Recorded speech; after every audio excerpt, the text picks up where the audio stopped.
আমাকে এখন ধরে নাই, আমি নিজেই আইছি। হেলমেট চুরির অভিযোগে একজনকে এখানে আটক করেছেন। ওই যে উনি আমার হেলমেট চুরি করে নিয়ে গেছে। তার কাছে কেন 4টা হেলমেট থাকবে? একটা না, আছে হিরুনচিতে কিনছি আর কি। এই হেলমেটটা আমাদের রোকন ভাইয়ের কাছে বিক্রি করতে চাইছে। এখানে একজনকে হেলমেট চুরির অভিযোগে একজনকে এখানে আটক করেছেন এখানকার অনেকে। আমরা একটু তাদের সাথে কথা বলার চেষ্টা করব। আসলে প্রত্যক্ষদর্শীকে আমরা তার সাথে একটু কথা বলতে চাই। একটু জানাবেন আসলে কি ঘটেছে এখানে? মূলত ওই যে উনি আমার হেলমেট চুরি করে নিয়ে গেছে। আপনি কি ধরেছেন তাকে? আমরা ধরছি, আমরা ধরার আগে গাড়িটা মেরেছি। হ্যামলেট নিচে আমার ধরতে পারতো না, ধরে আপনাকে কিভাবে ধরে আনলো এখানে? আমাকে এখন ধরে নাই, আমি নিজেই আইছি। আমি যে- এইখান থেকে ওনার হ্যামলেট নিতাম, আমি যে এখানে আসতাম, এই যে- এই হ্যামলেটটা আমি বিক্রি করতে আইছি। আপনার- এখন এই হ্যামলেট আটকায় রাখছে যে ওনার হ্যামলেট চুরি হয়েছে। ওনার ওই চুরি যে হ্যামলেট হয়েছে, ওনার হ্যামলেট দিয়ে দিলে আমার ছাড়বো, নাহলে ছাড়বো না 5-6 জন মিল্লা। আপনার বিরুদ্ধে যে অভিযোগ করা হচ্ছে এটা কি সত্য? না, এটা মিথ্যা। মিথ্যা তার প্রমাণ কি? মানে তার আসলে প্রমাণ ওনারা 5-6 জন সবাই কোথায় পাইছে? ওনারা এই হ্যামলেটটা রাখতে চাইতেছে। ভাই আমার কাছে এইটা। এই হ্যামলেটটা রাখতে আমার কথা চাইতেছে। হচ্ছে সে রাইটার, একজন রাইটার ভাই, আমরা রাইটার। আপনারা বিবেচনা করেন তার কাছে কেন 4টা হেলমেট থাকবে? একটা 4টা বাইকে কিসের? 3টা হেলমেট থাকবে একটা বাইকে। 1 মিনিট, একটা বাইকে 3টা হেলমেট থাকবে, সেটা আমি আপনারাই একটা কিনছি দেখেন। এইমাত্র। তারে গতকালকে ধরা হয়েছে, আমাদের ওইখানে ছিল স্ট্যান্ড, টেকনিক্যাল স্ট্যান্ডে আমাদের এক ভাইয়ের হেলমেট নিয়ে চলে গেছে। হ্যাঁ, এই মুহূর্তে চলে গেছে, আমরা আমার পাইনি। ধরছে। আজকে দেখছে আমার চুরি করতে। জিজ্ঞেস নিয়ে করো। আসছে, নিয়ে এসে বলতেছে টেকনিক্যাল মোড়ে যে ভাই আমি এটা বিক্রি করবো। দাদা, আপনি একটু বলবেন যে আপনার কাছে এতগুলো হেলমেট কেন? তাহলে এতগুলো না, 2টা। 3টা হেলমেট, এই মাত্র একটা কিনছি, 2টা হ্যামলেট, একটা এই মাত্র কিনছি আমি। এই দুইটা কিনছে, আরেকটা হেলমেট। মানে এই যে হিরুনচিতে এই মাত্র আমি আপনি কিনছি। যে এই হেলমেটগুলো কিনেছেন তার প্রমাণপত্র কি আপনার কাছে না, না, আছে? হিরুনচিতে কিনছি আর কি।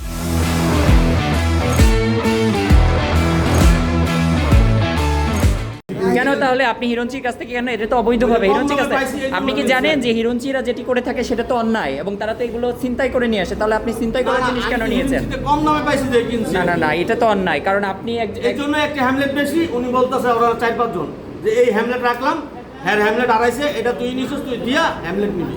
এখন হিরঞ্চির কাছ থেকে যে আপনি এটি কিনেছেন, সে তো এটি কারো কাছ থেকে চুরিও করতে পারে। তো চুরি করা জিনিস আপনার কেনা, এটা অন্যায় না? অবশ্যই। তাহলে অন্যায় যেহেতু করেছেন, তাহলে তো অবশ্যই সেটির জন্য আপনাকে অবশ্যই আমি তো আইনের চুরি মুখোমুখি করি নাই, আমি তো কিনছি।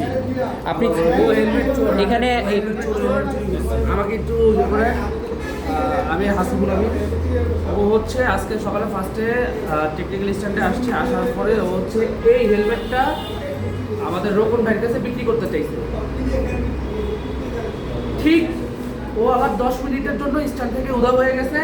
10 মিনিট পরে আবার সে এই হেলমেটটা এনে বিক্রি করতে এটাই আমি কিনছি।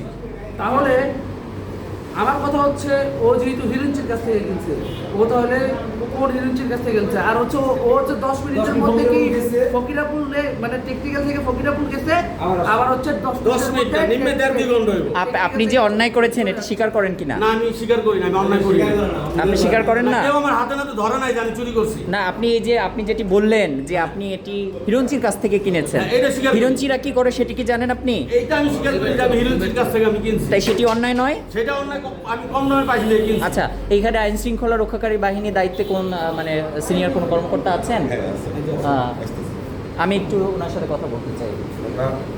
উনি যদি দেখতো যে আমি হ্যামলেট চুরি করছি, আমার হাতে নাতে দর্শক, ধরতো, সেটাই যেমনটি একটা। দেখতে আমি পাচ্ছিলেন হ্যামলেট চুরি যে করি। এখানে হেলমেট চুরির অভিযোগে হেলমেট চুরি হয়েছে, একজনকে এই জন্য দাবি করছে, এই যে স্থানীয় যে কয়েকজন বাইক রাইডার যারা এবং যারা বাইক চালক, তারা কিন্তু এখানে তাকে আটক করেছে, এবং এখানে কিন্তু মিশ্র প্রতিক্রিয়া আমরা পাচ্ছি। ইনি বলছেন, যিনি অভিযুক্ত, তিনি বলছেন যে তিনি চুরি করেননি, তিনি হিরঞ্চির কাছ থেকে ক্রয় করেছেন, এবং অন্যদিকে যারা এই অভিযোগে আটক করেছেন এই ব্যক্তিকে, তারা বলছেন যে তারা এই লোকের কাছে তাদের যে হেলমেটটি সেটি পেয়েছেন। তো এই যে ঘটনা, সে বিষয়ে আসলে আইন শৃঙ্খলা রক্ষাকারী দায়িত্বে যে উচ্চ সিনিয়র কর্মকর্তারা রয়েছেন, আমরা তাদের সাথে কথা বলার চেষ্টা করব, এবং আসলে এই ঘটনাটি কি আসলে আপনাদেরকে জানানোর চেষ্টা করব।